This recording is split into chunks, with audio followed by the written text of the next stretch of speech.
Bom, então muita gente me pediu para eu gravar a continuação daquele vídeo da declaração do imposto de renda para as ações, então aqui estou eu para gravar o vídeo sobre declaração de imposto de renda para os fundos imobiliários. Se você não viu o primeiro vídeo dessa minissérie, né, digamos assim, sobre declaração de imposto de renda das ações, ele vai estar aparecendo aqui em cima agora para você ir lá ver. Se você tem fundos imobiliários, provavelmente você tem ações também, então você vai precisar ver os dois vídeos para fazer a declaração dos dois. Então, seguindo os mesmos moldes daquele primeiro vídeo, nesse vídeo aqui eu vou te ensinar como fazer a sua declaração de imposto de renda a partir dos seus fundos imobiliários, passo a passo, mesmo que você não tenha nenhuma ideia de por onde começar. Eu deixo aqui um adendo que a declaração de imposto de renda ela tem umas minúcias, tem algumas coisas que podem te enrolar ou te prender, então presta muita atenção nesse vídeo, assiste ele até o final, se precisar volta e assiste tudo de novo, para você não cometer nenhum equívoco na sua declaração, poder entregar ela 100% para não ter problema com a Receita. Bom, meu nome é João Marinho, esse daqui é o Diário do Milhão, é o meu documentário pessoal da minha jornada até o primeiro milhão de reais, e sem enrolação, vamos logo pro assunto do vídeo. Bom, o processo de declaração dos fundos imobiliários ele é bem semelhante ao processo que a gente já fez com as ações. Eu tô aqui com a minha colinha do que é que precisa declarar, eu vou ler aqui só pra gente se situar antes de entrar no vídeo. A gente vai precisar declarar os valores recebidos na forma de proventos dos fundos imobiliários, a nossa posição, ou seja, os investimentos que a gente tinha em carteira de fundos imobiliários no dia 31/12/2019 e as amortizações dos fundos imobiliários, caso elas existam. Essa daqui é a nossa declaração de fundos imobiliários. Então a primeira parte da nossa declaração é declarar as nossas posições de fundos imobiliários, ou seja, o que a gente tinha de fundos imobiliários na data de 31/12/2019. E para isso, a gente vai fazer dentro da aba de bens e direitos, porque os nossos fundos imobiliários são nossos bens. Então a gente vai acessar a aba de fichas da declaração e vamos selecionar a opção bens e direitos. Assim como nas ações, cada fundo imobiliário da sua carteira, ele deve ser informado em uma linha separada da declaração de bens e direitos. Então para declarar um fundo imobiliário, a gente vai clicar no botão novo no canto inferior da tela. E no campo código, vamos informar o número 73, que é referente a fundo de investimento imobiliário. No campo localização, vamos informar o código 105, que é referente ao Brasil. No campo CNPJ, vamos informar o CNPJ do fundo imobiliário em questão. Lembrando que eu vou deixar um link aí embaixo que você pode consultar o CNPJ de todos os fundos imobiliários que estão listados na bolsa. No campo discriminação, a gente vai precisar informar o nome do fundo, o CNPJ do fundo, o nome da administradora desse fundo, o CNPJ da administradora e a quantidade de cotas que são detidas desse fundo imobiliário. No campo situação em 31/12/2018, vamos preencher com os mesmos valores referentes ao imposto de renda que foi declarado por você no ano anterior para o fundo imobiliário em questão. Caso seja um novo fundo imobiliário que você adquiriu ao longo de 2019 ou essa seja a sua primeira declaração de imposto de renda, o valor desse campo em 31/12/2018 deve ser de R$0. No campo situação em 31/12/2019, a gente vai preencher considerando o custo total de aquisição dos fundos imobiliários. E aqui a gente segue a mesma lógica do custo total de aquisição das ações. A gente não deve informar o valor atual dos fundos imobiliários, mas sim o valor do custo daquele investimento. Então você vai pegar a quantidade de ações que você tinha na data 31/12/2019 e multiplicar pelo preço médio de aquisição dessas ações. Em fundos imobiliários, que é normal acontecerem subscrições, caso essas compras tenham sido realizadas através de subscrições, o valor de aquisição deve entrar da mesma forma nesse custo de aquisição total, pelo valor que você adquiriu na subscrição. Um detalhe interessante aqui é que alguns fundos imobiliários realizam amortizações, que são retornos do capital do fundo que eles dão para os cotistas. As amortizações, elas são o retorno de capital que são advindos de emissões de cotas, diferentes dos rendimentos dos fundos imobiliários, que são a distribuição de proventos.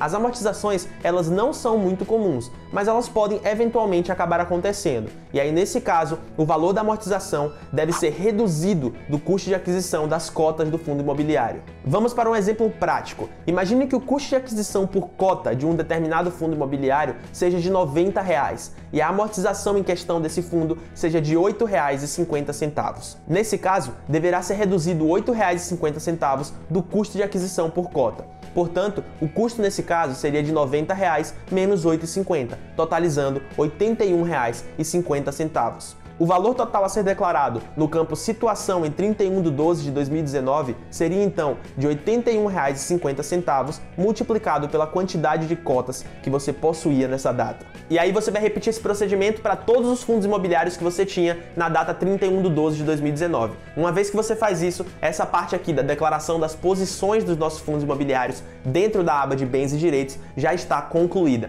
E aí a gente vai partir para a declaração dos proventos, assim como a gente fez lá nas ações. Ainda dentro da aba fichas da declaração, a gente vai selecionar a opção rendimentos isentos e não tributáveis. Vamos clicar na opção Novo para cadastrar os proventos que foram recebidos de um determinado fundo imobiliário. Lembrando que para cada fundo imobiliário vai ser necessário criar um novo recebimento. Na opção Tipo de rendimento, vamos selecionar o número 26, referente a Outros. No campo CNPJ da fonte pagadora e nome da fonte pagadora, vamos preencher com as informações referentes à fonte pagadora.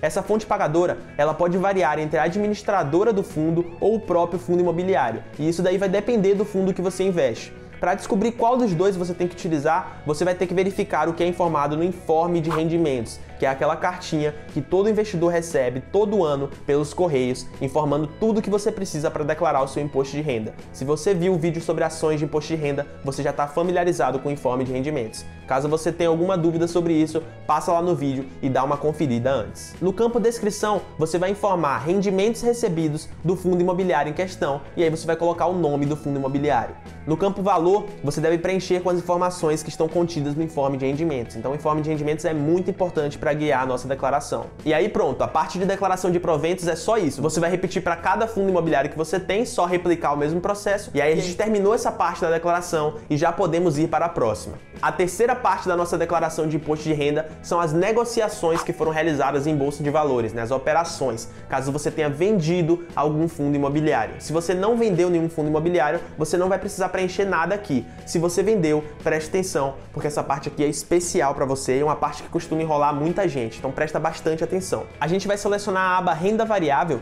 e em seguida a opção Operações, Fundos e Investimentos Imobiliários. Na primeira coluna de Resultado Líquido do mês, vamos informar o valor dos resultados das operações que foram realizadas em fundos imobiliários em cada mês. Como os fundos imobiliários não possuem aquela isenção do imposto de renda para vendas até R$20 mil, como é o caso das ações, qualquer valor de lucro ou prejuízo no mês deve ser informado, então aqui não tem mamata. Na seguinte coluna, informe somente para o mês de janeiro o valor de resultados negativos que foram acumulados do ano anterior, caso esses valores existam, e caso você tenha feito a declaração do ano anterior, é claro. É importante salientar aqui que caso você tenha preenchido essa declaração do ano anterior, o resultado negativo do mês de janeiro do ano da declaração, que você vai preencher aqui, ele tem que coincidir com o resultado negativo que foi acumulado, reportado no mês de dezembro do ano anterior. Na coluna Imposto Retido no mês, você vai informar o imposto retido no momento das operações de venda. Esse valor ele pode ser encontrado nas notas de corretagem que são disponibilizadas pela sua corretora de valores. Provavelmente você já recebeu essas notas de corretagem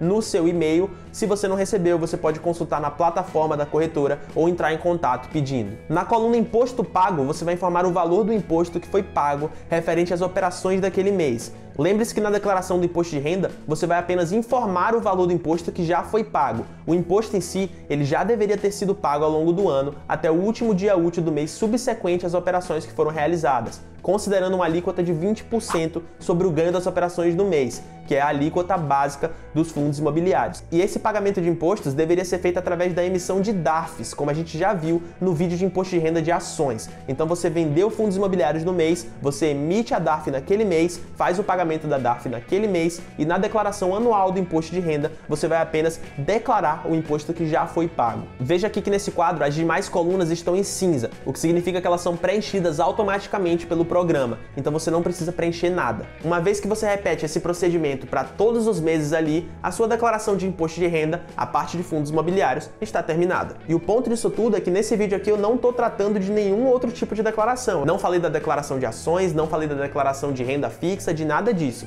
Então se você quiser ver outros vídeos desse mesmo estilo, ensinando a declarar essas outras coisas, deixa aí nos comentários pedindo, para eu saber que vocês querem ver isso daqui. Um último adendo final aqui é que a declaração do imposto de renda vai até o o dia 30 de abril, então a gente tem bastante tempo para fazer ainda, mas não dá mole, já vai adiantando logo, é melhor do que deixar para o último dia. Se você gostou desse vídeo, vou pedir para você se inscrever no canal aí embaixo para poder apoiar o meu trabalho. Deixa a curtida aí embaixo também, porque o YouTube entende que esse conteúdo aqui é de qualidade, que ele é útil e ele vai me ajudar a espalhar esse conteúdo para mais pessoas, para que a menor quantidade possível de pessoas tenha problema com a Receita Federal e também para me deixar feliz, né? Me dá muito trabalho fazer esse vídeo aqui, é uma consulta muito grande para aprender a fazer tudo isso, para decorar tudo isso, poder passar aqui no vídeo. Aí na descrição eu vou estar deixando alguns links das minhas redes sociais, do meu site, do meu Instagram, para que você possa me conhecer melhor, interagir comigo lá. Vão ter alguns links aí de download também, um e-book de como investir em ações, uma planilha de planejamento financeiro para você gastar menos, poder economizar mais dinheiro. Tá aí embaixo, é só baixar, é tudo gratuito, você não vai me pagar nada por isso. Então eu espero muito que você tenha gostado desse vídeo.